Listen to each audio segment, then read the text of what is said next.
வணக்கம் மக்களே, இது உங்கள் பாடறிவோம் படிப்பறிவோம். பிப்ரவரி மாதம் வேலண்டைன்ஸ் டே கொண்டாடி கொண்டிருக்கும் இந்த மாதத்துல இந்த வாரம் மீண்டும் ஒரு அற்புதமான ஒரு காதல் பாடலோட வரும். 1981ஆம் ஆண்டு வெளிவந்த நெற்றிக்கண் திரைப்படத்திலிருந்து ராமனின் மோகனம், ஜானகி மந்திரம், கவியரசர் கண்ணதாசனின் காதல் சொட்ட சொட்ட வரிகள், இசைஞானி இளையராஜாவின் மெல்லிய ஒரு மிருதுவான இசை, KJ யேசுதாஸ் மற்றும் S ஜானகியின் அழகான குரல்கள், சூப்பர் ஸ்டார் ரஜினிகாந்த், லக்ஷ்மி, மேனகா, சரத்பாபு போன்ற அற்புதமான ஒரு நட்சத்திர பட்டாளம் நடித்த ஒரு மிகப்பெரிய வெற்றி திரைப்படம். படத்தை பத்தி பேசிட்டு அப்புறம் பாடலை பத்தி வரலாம். நெற்றிக்கண் திரைப்படம் 1981ல வெளிவந்த படம். ரஜினிகாந்த் ஒரு வளரும் நடிகர். அப்போ வளரும் நடிகர் அப்படிங்கிற பட்சத்துல 2 வேடங்கள் 3 வேடங்கள் அது செய்யறதுதான் வேற விஷயம். அப்பா மகன் அப்படிங்கிற 2 கேரக்டர் செஞ்சிருந்தாரு.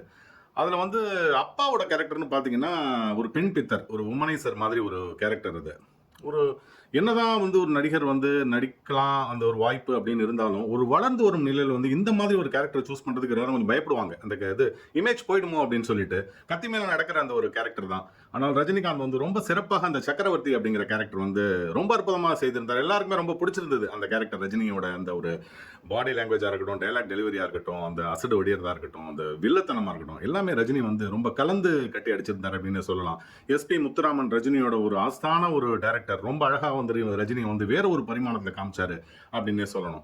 இந்த படம் விசு கதை வசனம் அவர் தான் எழுதியிருந்தாரு. விசு என்ன சொல்லியிருந்தாருன்னா, நெற்றிக்கண் திரைப்படத்தோட ஒரு மிகப்பெரிய வெற்றிக்கு 4 தூண்கள் அப்படின்னு சொல்லுவாரு. யாரெல்லாம் காரணம் அப்படின்னா இசைஞானி இளையராஜா, அப்புறம் SP முத்துராமன், வசனம் திரு விசு, அதன் பிறகு பாலச்சந்தர், கவிதாலயா தயாரிப்பு அப்படின்னு சொல்லுவார்.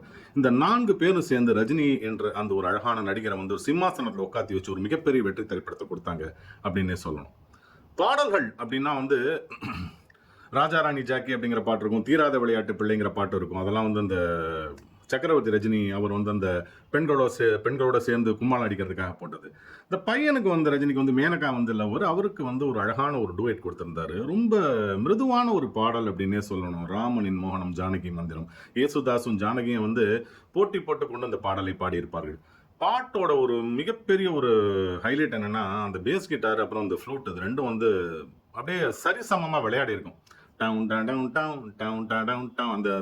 கிட்டார் அப்படியே எங்கேயோ கொண்டு போகும். அதுக்கப்புறம் அந்த ஃப்ளூட்டு அது இதுன்னு போட்டு ரொம்ப கனகச்சிதமா இந்த பாடல் அப்படியே தொகுத்திருந்தார் இளையராஜா அப்படின்னு சொல்லணும். யேசுதாஸை பற்றி கேட்கணுமா, இல்லை ஜானகி அவர்களை பற்றி கேட்கணுமா, இந்த ஒரு மெலடிக்காகவே இவர்கள்லாம் பிறந்தார்கள் அப்படின்னு சொல்லணும். இந்த பாட்டை உண்மையிலே இவங்க 2 பேரும் இவ்வளோ அழகா ரசிச்சு ஒரு அருமையான பாடலாக கொடுத்திருந்தாங்க, யேசுதாஸ் மற்றும் ஜானகி அவர்கள்.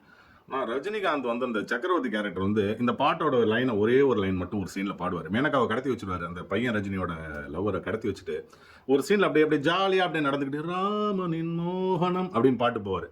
அதாவது இவங்க எல்லாரும் இவ்வளவு கஷ்டப்பட்டு பாடின பாட்டு அந்த ஒரு லைன்ல ரஜினி அப்படியே நக்கலா அப்படியே அந்த ஒரு இதோட வில்லத்தனத்தோட பாடிட்டு போவாரு. அப்போ தேட்டர்லாம் அப்படியே அப்ளாஸ் ஆகும். அந்த அளவுக்கு ஒரு சிறப்பான ஒரு திரைப்படம், மிகப்பெரிய ஒரு வெற்றி திரைப்படம் அப்படின்னு சொல்லணும். வசனங்கள் விசு பின்னி பெடல் எடுத்திருப்பாரு. அந்த அளவுக்கு ஒரு அற்புதமான வசனங்கள். டைரக்ஷன் கேட்கவே வேண்டாம், SP முத்துராமன் சொல்லி சொல்லி அடிச்சிருந்தாரு அப்படின்னு சொல்லணும். கண்ணதாசன், பாலச்சந்தர், கண்ணதாசன், முத்துராமன் இவங்கெல்லாம் ஒரு மிகப்பெரிய டீம் அப்படின்னு சொல்லணும். அதுவும் கண்ணதாசன் வர்சஸ் இளையராஜா அந்த கோம்போ அந்த காலத்துல மிகப்பெரிய வெற்றி பாடல்கள்லாம் கொடுத்தாங்க. கிட்டத்தட்ட எல்லா பாடல்களுமே வெற்றி பாடல்கள் தான் அப்படின்னே சொல்லணும். ராமனின் மோகனம், ஜானகி மந்திரம், ராமாயணம் பாராயணம், காதல் மங்களம், தெய்வீகமே உறவு அப்படின்னாரு. காதலை ஒரு தெய்வீகமே உறவு அப்படின்னு சொன்னாரு. காதல் மட்டுமா, இசையும் நிச்சயமாக ஒரு தெய்வீகம் தான். இது பாடறிவோம் படிப்பறிவோம், கடவுள் அமைத்த மேடை, தெய்வீக உறவு. நன்றி மக்களே.